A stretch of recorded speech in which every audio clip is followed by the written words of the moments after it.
Today on the F5 show, we are talking Steadycams. Wes is going to give us a little tutorial on how to make an action sequence. Can you say sweet?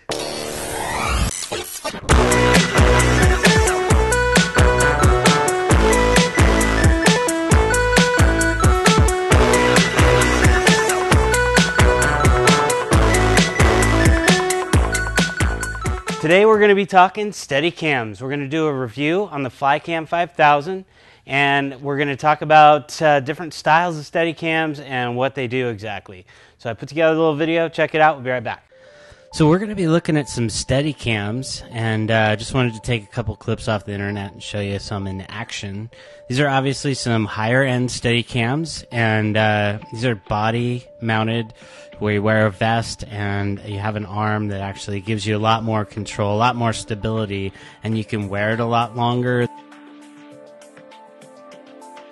could see some people get really crazy with these things, and they've gone absolutely nuts trying to put cranes and segways together, and it's actually really cool. You can get some amazing shots.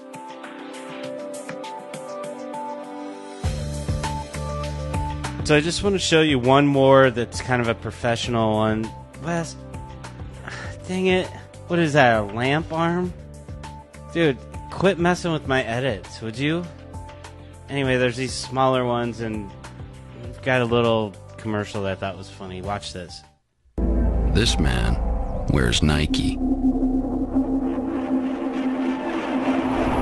The man carrying the 50-pound camera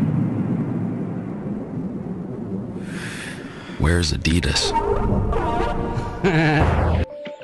Just kidding. Now we're gonna go into do-it-yourself Steadicam, camera stabilizer, whatever. There's people out there making these things like crazy. So in my opinion, I think that you should just buy one instead of trying to make one.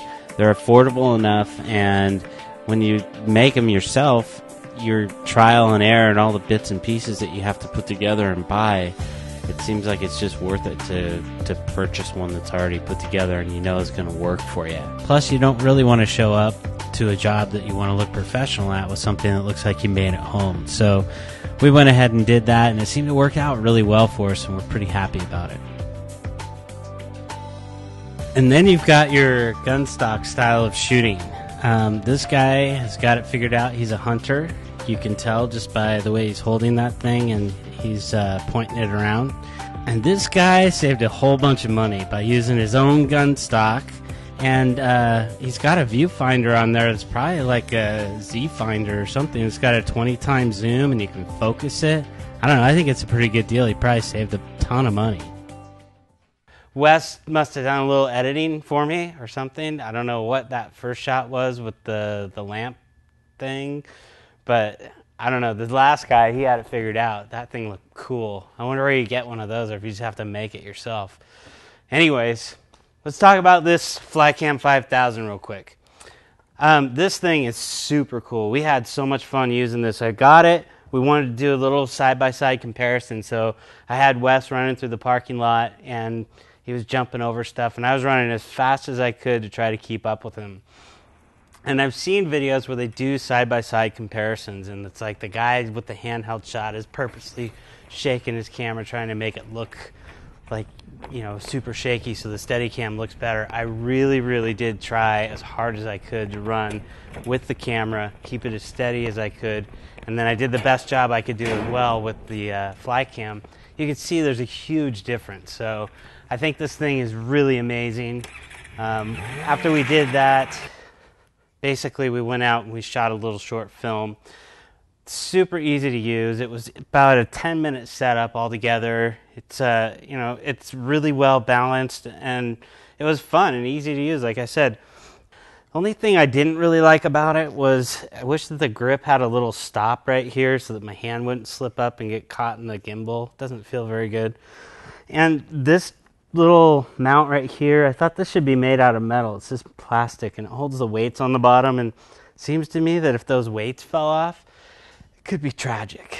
Bad things could happen. But overall, I really, really liked it. When we were looking at different ones to get, there was like the full body harnesses and that type of thing.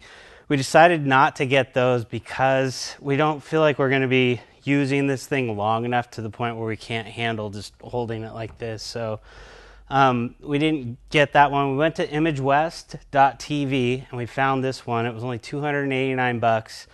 The closest thing that we found, even remotely close to this, is at least twice as much. So they have some really good deals. They also do have a vest with an arm if you did want to get that option. You could buy this to start with, and it's an easy upgrade just to go to their website and buy the vest separately later on if you do decide that you want to do it. So anyway, overall, I would say that this thing is really super cool. It looks professional. It works really well. For the price, you can't beat it. It's only $289 at ImageWest.tv, and I would highly recommend it to anybody. I'm going to give this thing 4.5 stars only because of the little plastic thing and the little handle thing. So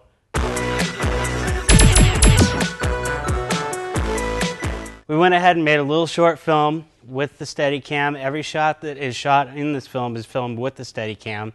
And then we're going to come back and we're going to have Wes show us how we put it together. So here you go.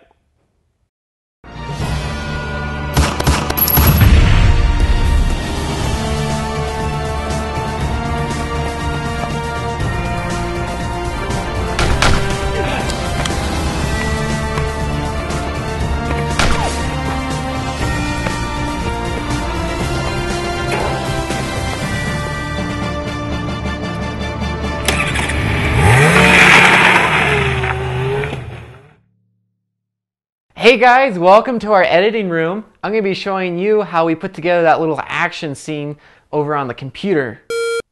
What? User log on? Okay. Connecting to the...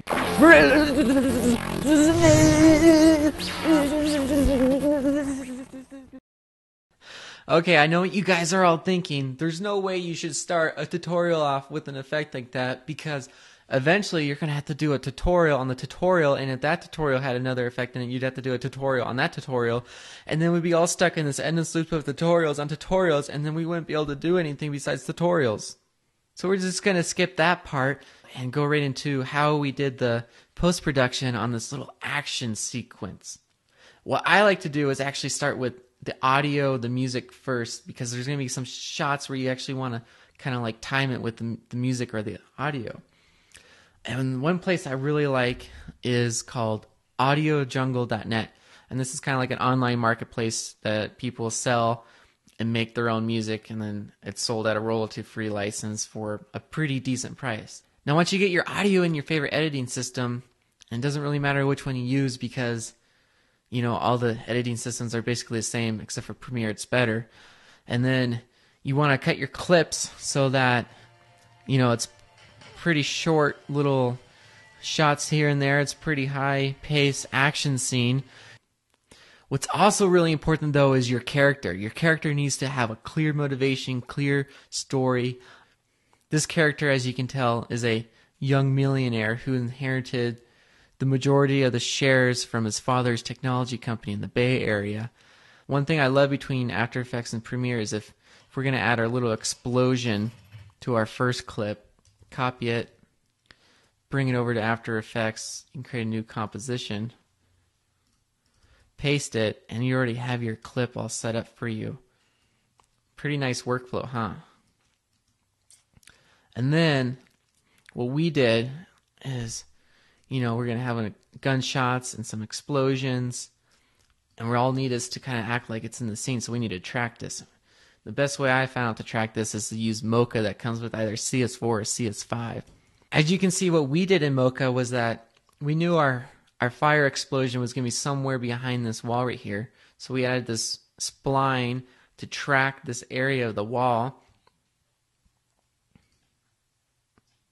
And once we actually track this whole shot, it's pretty basic to just copy and paste the tracking data back into After Effects into a null object. So you'll see here we have a full null object with a whole bunch of different tracking points.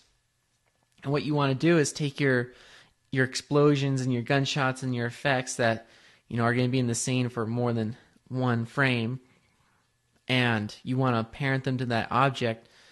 And what it does is gives you the effect that, you know, like the fire is really in the scene because it's moving with it.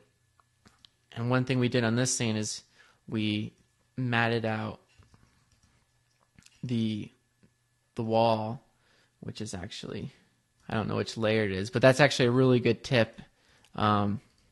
You probably should never name your layers as they are, because if someone else were to take over your job, they would know how to do everything. And this is kind of how I've been sticking around for a little while, is you kind of label things obscurely, and the only person that can work your compositions or your projects are you. Anyways, you can see we matted out the wall. We matted out a little bit of me running across the screen. Added some reflections, some fire. And the gunshots in the beginning are pretty basic gun flares. A little bit of smoke. All these stuff come from the, Video Copilot. Pretty sure you guys heard of this guy and this website if you're into After Effects. But if you're looking for, if you never heard of them, go to there. They got some cool action effect essentials that you can purchase. The very last part, once you get everything tracked and all matted out and how you like it, let's go to color correction. And one thing I like to do about color correction is if you don't have, Magic Bullet or one of those fancy, easy to do things, there's actually some pretty easy ways to get some basic cool color. Of course, for action films, you're going for the hard, desaturated, contrasty look. And one easy way to get this is to duplicate your layer, turn into black and white, turn that overlaid mode, and then you can even take your levels or your curves and adjust that a little bit to get your desired look. You can even turn down the opacity. You can even turn down the opacity of it, and then this kind of gives it that bleach bypass look. And then, every action film has a little bit of color correction to it, and add a little bit of a green maybe to the blacks or something. Make it a little bit cooler. Increase the blues, decrease the reds. This is pretty action-y right now. It's pretty cinematic looking.